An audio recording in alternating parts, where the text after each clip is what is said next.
channel. आं दिनै संगोन बानलु बिदै. बानलु बिदैखौ ना गोरानजोंबो जायो आरो दाउजोंबो जायो. आङो संगोन दिनै आङो दाउजों संगोन. दा आङो मैगंफोरखौ बुथुमनानै लाखाबाय. दा नैबेनो आंना मैगङा.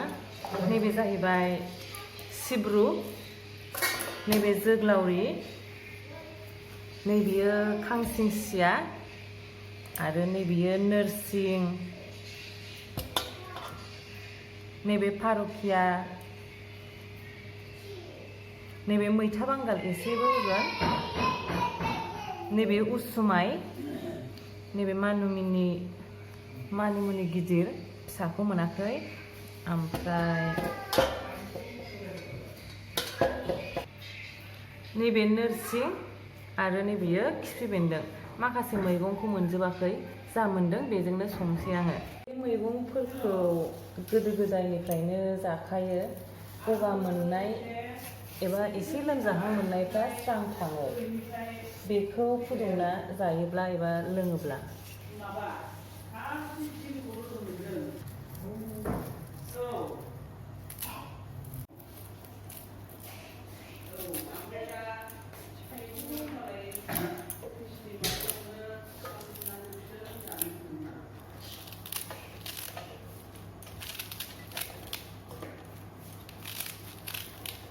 दानिया स्टार्ट खालामसै. नै बेदरखौ आङो दहाय एवफ्रामनानै दोनखादों. मैगङा आंना नैबेलाय. ओमफ्राय खावसेखौ आङो मिक्साराव होनानै लाबाय रसआ मोजाङै गजोबनायनि. दानिया थाव हरनोसै.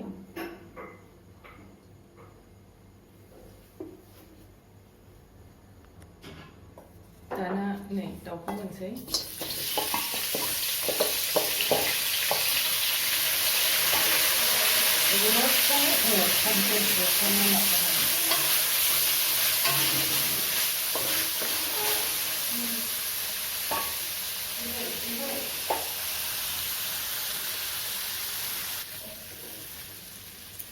आङो एबार बानलु होनोसै.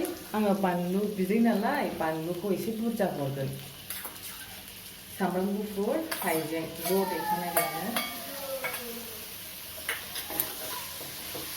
बानलुखौ एसे गोसा होबाथाय गगा मोननायफ्रा स्रां थाङो आरो मोजांबो मोनथारो.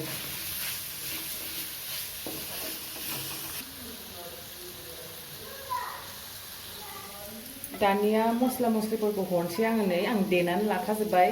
बेयाव दङ इलाइचि, जिरा, पासफुरन, दालसिनि, गलमुरुस गासिबो देनानै लाखाजोब्बाय आङो. दानिया बेयाव हरनोसै आं.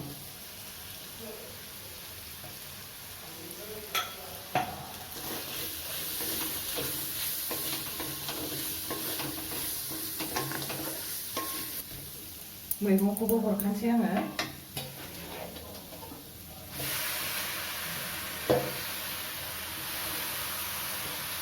एवबावसै बेखौ होनानै एसे रेबहोजोबसै गासिखौबो होनानै.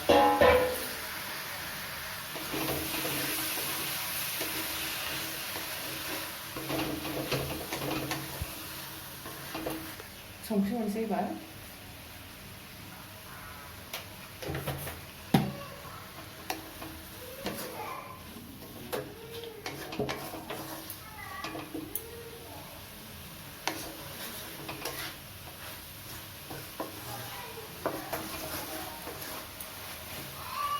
एबार आङो दहाय मिक्साराव उनखानाय मैगंखौबो हरजोबखासै.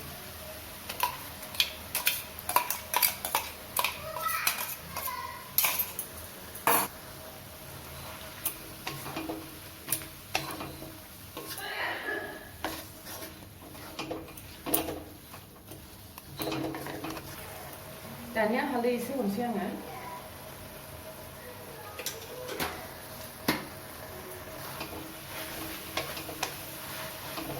एसे दै गबावदों नै. बे दै गगाबाथाय आङो दै हरनोसै.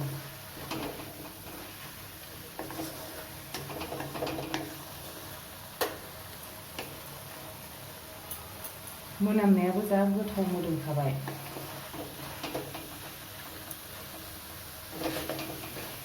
नै जाबाय. दानिया दैखौ हरनोसै आङो.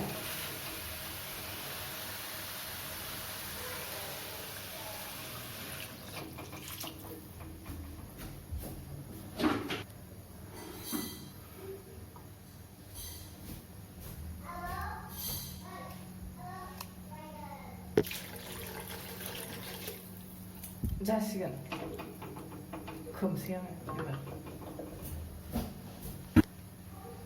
खोबनानै दोनसै एबार मोजाङै गोदौथारथोंसै रसा गजोबथारथोंसै ओंख्रिखौ एबार एसे नायनोसै जा मोजां गोदौखाबाय नै मैगंनि रसा गजोब्बायना कालारखौबो जा समायना नुखाबाय गोदौबावथारथोंसै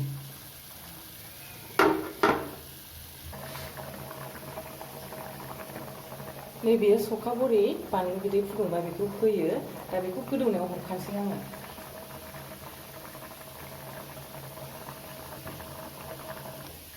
दंबा होजायो गैयाबा नांलायलाया सखा बरिखौ नै ओंख्रिया संख्रि साखिनाय जासिगोन जाबाय एबारना संख्रिखौ साखिनायसै संख्रि साखिनायसै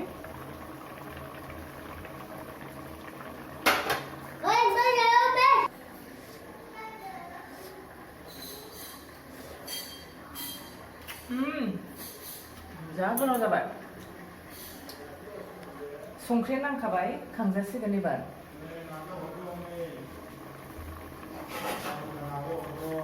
फैदा खांसै एबार ओंख्रिखौ जाबाय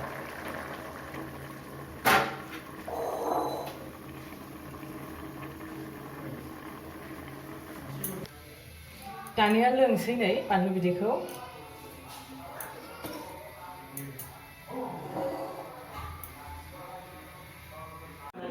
जो थे भारत की तरफ से पाकिस्तान को सौंपी जा चुकी है लेकिन गलियारा खुलने में महज 3 दिन का वक्त बाकी है और पाकिस्तान ने लोगोफ्रा आंनि दिनैनि बानलु बिदै ओंख्रिखौ माबायदि मोनखो गाहायाव कमेन्ट खालाम लाइक खालाम साबस्क्राइब खालाम आरो आंखौ सापर्ट खालामबाय था आरो आंनि चेनेलखौ नायबाय था थेंक इउ फर वाचिं